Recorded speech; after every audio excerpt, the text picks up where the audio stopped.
श्रीरामपूर नगरपालिकेतील काँग्रेसमधून फुटलेल्या नगरसेवकांवर कारवाई करण्याचा इशारा जिल्हाध्यक्ष जयंत ससाणे यांनी दिला आहे। काँग्रेसचे 22 पैकी 11 नगरसेवक फुटले असून त्यांनी पक्षविरोधी कृती केल्यानं त्यांच्यावर कारवाई केली जाणार असल्याचं ससाणे यांनी स्पष्ट केलं आहे। दरम्यान काँग्रेसचा फुटीर गट महाआघाडीला समर्थन देणार असल्याचं समजतंय।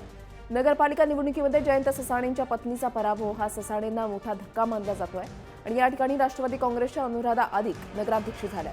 आता उपनगराध्यक्षपद काँग्रेसकडे जाऊ नये यासाठी राजकीय खेळी सुरू असल्याचं समजतंय।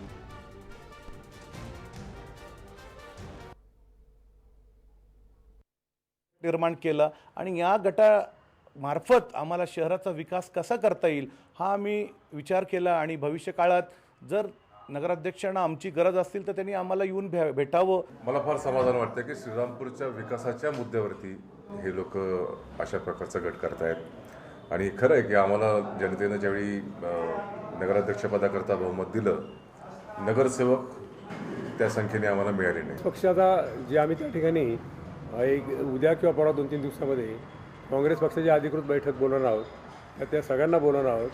त्यामुळे त्यावेळेस तो निर्णय होईल, त्या संदर्भात सगळ्यांना बोलून घेऊन त्या संदर्भातला निर्णय किंवा चर्चा करून काय निर्णय होईल 100% कारवाई होणार ना, 100% कारवाई होणार। लिगली त्यांच्या सभासदसुद्धा जाऊ शकतात।